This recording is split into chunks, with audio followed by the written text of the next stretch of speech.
dead wrong. And I said, well, think again. Look at the price of housing, capital goods, stocks have risen enormously during that same period of time, to a point where normal people aren't going to be able to buy houses anymore. So it inflicts great injury on our society. And I got this quote from Frederick Bastiat, 1848. So this is not new, okay? So what did Bastiat say? Once false money is put into circulation, depreciation will ensue and manifest itself in the universal rise of everything that is capable of being sold. Pretty clear, right? What are we witnessing today? Literally, everything is going up in price. If you looked at CaptiveAire in the period of 2000 to 2020, on average, we raised our prices about 1% a year. There were several years we didn't raise anything at all. So 20-year period of time, 20% increase in price. Last year, we raised our prices 20% in a 6-month period. And even when we did that, the cost of material and goods was going up so fast, we were always behind the curve.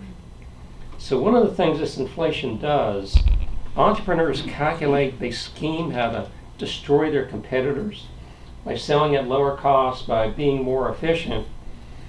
But in the world that we lived in 2021, you can't do that because costs are wildly out of control. So we become a less productive country because of this inflation inflicted on us by our government. Now, as people ask, well, why does the government spend all this money? Well, Brad gave us an insight into it before I started here. And one is public choice economics, I think, has a very good explanation. So you have the voters, the special interests, and all these forces are daily trying to get money from the government, the rent seekers, and the politicians are more than happy to oblige. So while you're out working and living the normal American life, the schemers are in D.C. trying to get your money. That's the central reason why. And there's no individual that can easily fight this. Deficit spending also crowds out private initiatives. Think about in my lifetime, federal government's taken over medicine, Medicare, school, Department of Education, and everything they touch, they destroy. So it's not only are we giving them all this money, it's moving into counterproductive purposes. I think it's important that people begin to understand that government is not the solution. As Reagan told us, government is actually the problem. Now it's interesting, particularly for older folks, why anybody would buy Bitcoin at 60,000 a Bitcoin and be sitting here at 40,000, maybe 39,000. But it tells you something about the dollar. People are more concerned about the dollar, that they're willing to take a 1/3 haircut in a currency that nobody knows if there's actually any value there. We could wake up a year from now and it has zero value. That may or may not happen. So all these bad decisions and inflation undermines our society, it undermines business, undermines our economy, and it undermines our ability to compete in the world. One of the things I think the government forgets, and maybe we all forget at times, and we don't forget it in our shop, you have to make something in order to make something available for someone to buy. So the government assumes that we print this money, why aren't the services and the products available? Supply chain problems. Yeah, there are supply chain problems when our orders last year were up 60%. In the heydays of CaptiveAire, in the boom years, they were never up 60%. They might have been up 40 years when we were smaller. So can you imagine a 60% increase in orders to companies?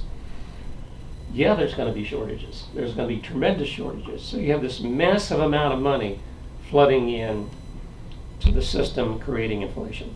I know any number of people, a guy who works for us said, you know, I checked my bank account one day and there was $8,400 wired to me. I don't even know why they wired it to me. He's not in tune with all the government nonsense. So he's got 4 kids and all of a sudden there's $8,400 in his bank account. And he's a good conservative, but he said, well, I'm going to spend it. Okay, see what happens? It's just an immediate inflation. So you look at cars now, he's going to buy a new truck.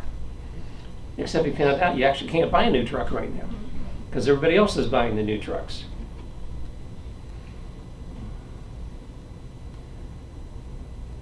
So wealth is only the mass of useful things produced by labor, Bastiat, 1848. That is completely forgotten in our society. I mean, young children think that groceries grow up in the back of the grocery store. They don't know where they come from. They don't care where they come from. People go to Amazon, just say, I Google it, I Amazon it, and it shows up. They have no connection to ground whatsoever.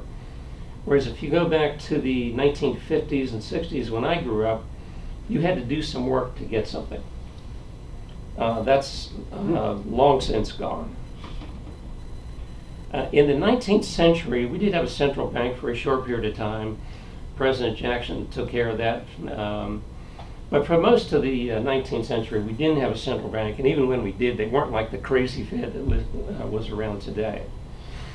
So for the entire century, we had virtually no inflation.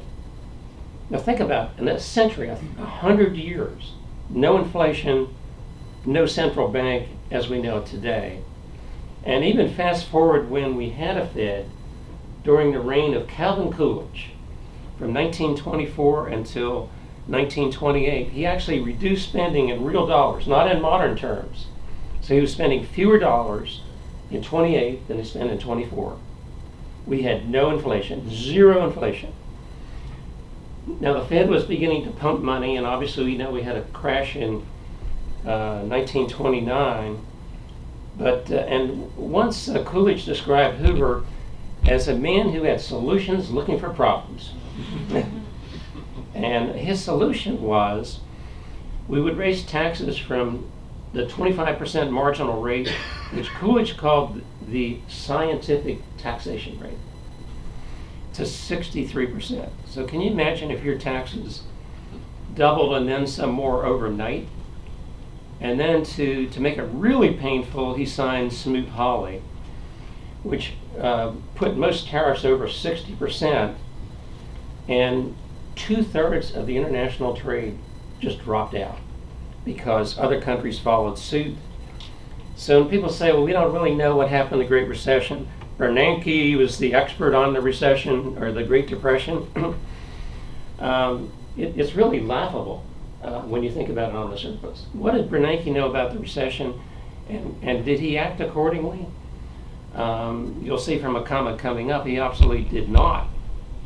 Now, many of you know that Milton Friedman and Anna Schwartz wrote a monetary history in the 1960s, and they definitively said it's too much money, taking too few goods. Clear as a bell. Bastiat said the same thing. We know that to be absolutely what causes inflation. So what did Nixon do in 1971? He closed the gold window. I can remember 8 o'clock Sunday night, it was in August, and Nixon was giving, well, there was actually a news release on his talk, price controls, closing the gold window. I couldn't believe it. We thought we had a conservative president. Maybe we did, but not on that day. Then we had Mr. Arthur Burns in the 70s, who created massive inflation. Anybody who was around the 70s and 80s, absolutely brutal inflation. Interest rates spiked.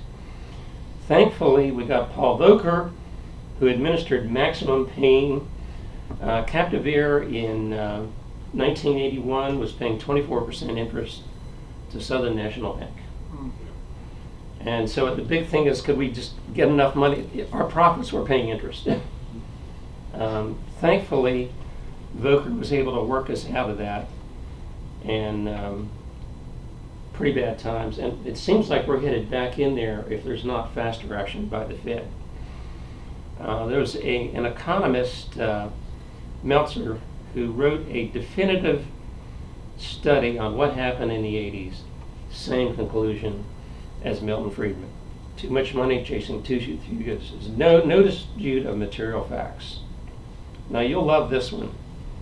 Somewhere In the mid-90s, New Zealand decided they would have a policy of creating 2% inflation. New Zealand, mind you.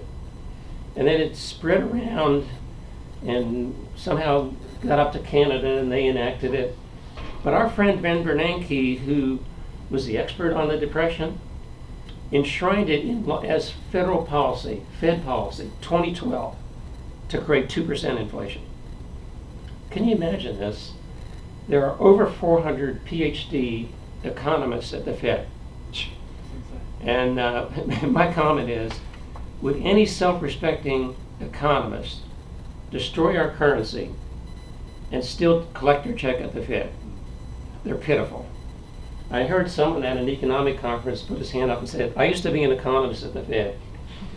There is no humility that exists anywhere in the Federal Reserve, among economists or anyone else.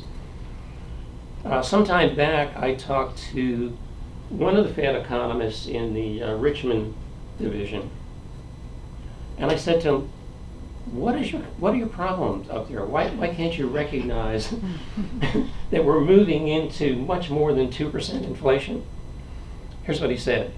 The powers to be have decided, this is August, to let it run hot. Wow, let it run hot. Nice. Now we know what hot is, it's 7%. And I think Biden commented today, it's actually getting better, it's only 7%. I mean, what a bunch of nonsense. Where does all this bad thinking come from? Thomas Sowell says too much of what we call education is little more than expensive isolation from reality. That's what it is, okay? And they dream up a bunch of nonsense and somehow it seeps into our government. And why does it? Because it's very convenient for the government to believe in Keynesian economics. It's very inconvenient to believe in free market economics. So the Fed's 2% target has turned into 7%. It's going to sustain itself until they stop pumping the money. In the industrial world last year, inflation was in the 15 to 20% range. That's going to seep into the CPI as we move forward. You're going to get a copy of this talk, and in there I reference a couple articles I wrote in June of last year saying inflation is not transitory, okay? It's real. It's the worst I've ever seen. I think it's worse than what we witnessed in the 80s. It's really, really nasty. And it's very hard to work out from under. Serial killer shows up at the exact. So, to re-emphasize, governments fail to realize that demand will not create supply. So most of you know Jean-Baptiste Say, 1803, supply creates demand. The government, Keynes, turned it upside down. We got to jumpstart demand. We have to create a sound economy with money. It doesn't work. It's never worked. It's proven not to work. So inflation is not transitory. It's permanent till we stop pumping the money. And there's only two things that really need to happen to make that a reality. One is the federal government's got to stop spending money. Who would have imagined Obama spent $800 million or $1 billion and we were completely outraged. But fast forward 10 years later, we're doing a trillion. It's not just a trillion, it's $1 trillion plus or $1.9 trillion, one after another. $5 trillion in 1 year pumped into the economy. Think of it another way. If you take $5 trillion from the most productive people in the world, entrepreneurs and all the people that work for them and all the scientists and engineers, and you give it to people who are really basically junior con men from public choice, you're systematically destroying our society. So I think that people need to be outraged about spending. Sure, it's nice if somebody wires you money and you don't have to do any work. We're human, we're vulnerable to that. But people have to realize the long-term consequences. Think about inflation another way. if inflation is 10% and you get a 5% raise, well, the government's got their hand in your raise, and so maybe you end up with 3%, you're 4% behind. So inflation robs the middle and lower class in a very, very cruel way. And one of the articles that is in this talk talks about that issue. People need to be outraged. The good news is, based on a Quinnipiac poll today, Biden's rating is somewhere down to 33%. So every common person, everybody that does real work, understands there's a problem. I wanted to bring up one other thing. If you think about government actions, so last March we had these shutdowns, but you could go anywhere and your trash was being picked up and your grocery store was there and medical services were being provided. So all the people doing real work went to work, but our economy was shut down. So the people who do office work or thinking work were home, having these people who do real work deliver goods and services to them. And what's happening, our productive capacity declined substantially. Manufacturing is a very complex and difficult business. So Trump had this idea that, we'll just kick out the Chinese, $500 billion in production, and we'll just move it into the Midwest, move it somewhere in the US. Government officials don't have the slightest idea what it takes to actually produce something. So I think we have to get back to the reality. Production is hard under the best of circumstances. The smartest people, the best machinery. During the Christmas break, we shut down for over a week. On the restart, Monday the 3rd, our production is 50% of what we would expect in a normal day. On the second day, it's 65%, and by probably day 10, we'll be hitting the production range we need. Think about shutting a plant down for 6 months or a year. What happens to productive capability? If you don't have productive capability, you have inflation. Very uncomplicated. So closing, federal spending's got to stop. The largesse has to stop. Tesla may be a great success story, but it's bought and paid for by our government. And I don't know if electric cars are the way to go long term or not. I just don't know. I'm not a big fan of them. But we're never going to know as long as it's propped up by the government. And it has a lot of secondary, because suppose now every industry moves over to electric cars, and then they say, by the way, there's only one thing we didn't think of. Who's going to generate all this power to run these electric cars? And I actually talked to people who are intelligent saying, well, that's a secondary problem that they'll have to work on. Really? We can't do nuclear. We can't do natural gas. We can't do coal. Tell me where the power comes from. So I think within our society, we have to begin to face real problems, talk honestly about them, get rid of the fairy tale talk. Because typically politicians say, we can do all these things. No, we can't. We can only do what's economically viable and what's fair to the majority of people. So I'll close there. And the Fed's got to stop printing money. If the Fed did not enable the federal government, we wouldn't have the deficit spending. Because at some point, they wouldn't be able to raise taxes. Anybody ever hear of modern monetary theory? As one economist said, this isn't a theory at all. It's just nonsense. We should call it out. This is pure nonsense. Every economist knows it. But our government is functioning on modern monetary theory because we're allowing them to do it.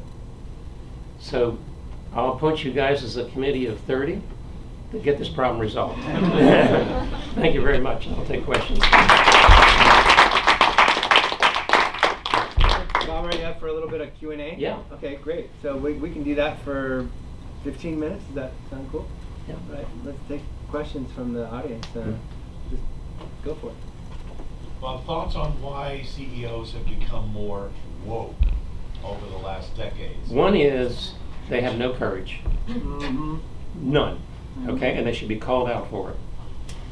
The second is most of these CEOs are transitory. Okay, And the problems they're causing are going to move to the next guy for the most part. I think every one of them should be called out on this issue. This whole woke issue is undermining our entire society. You So- think they should be more shareholder focused? They should not be Absolutely. going part of Milton Friedman's point about, Mhm. no, stakeholder. It's nonsense. It's all nonsense. I think it's nonsense. In 1963, in my freshman accounting class at LaSalle University, was taught by a Christian brother. And the first thing he said is, in our world, we have shareholders. We do not have stakeholders, okay? If you have stakeholders, everybody on the planet is a stakeholder in your company. If CaptiveAire does not make money, 1,600 people lose their jobs. So making money and making sure that cash flow is there is the number one thing. Many of these modern day, particularly public CEOs, they're politicians. They're really not CEOs. I would say a good majority of them don't even know what business they're in. They know virtually nothing about it. Think of Boeing. A beautiful, amazing company was destroyed by this kind of nonsense. Going back to this guy, Condit, who moved him to Chicago. So I think the message has to be, if someone's wrong, just tell them you're dead wrong. Jamie Dimon may be a hero, people worship him, but he's a load of crap when it comes to good, solid management, and there's going to be a price to be paid for it. Other questions? So if Jane or John Doe receives $5,000 from the government, just placed into their bank account, and they decide to not accept it, I don't know how that works, to return it or what have you. If everyone decided to do that, how do we? I feel like most people work off of incentivization, and if they're not incentivized to go out and work, or they're not incentivized to not take that money, how do we convince our neighbor to say no? Like, this is actually accumulating making the problem larger. Like, what would you say? It's very difficult, Yeah. extremely difficult, because we're all human. We're all subject to temptation. It's got to be solved at the federal level. We've got to vote these people out. I think people are now seeing in plain sight this Biden leftist program is a complete disaster for our country. But the problem is, it's like a virus. I mean, it's like a cancer. It's impacted our country in a very serious way. And if we don't have the people who can change things making a very loud voice, it's not going to change. I know there's Amish people in Lancaster that got this money and they don't want the money. CaptiveAire's policy, we could have taken the largesse during the period of time last year. Our policy, we take no government money for our schools, for CaptiveAire. A conservative called me a couple weeks ago and said, you know, if you do some little rearranging, you can figure out how to get some of this federal money by creating a new business. And I said, hey, we don't do that, okay? We're an independent company. We are not connected to the government. We want nothing to do with them. It's a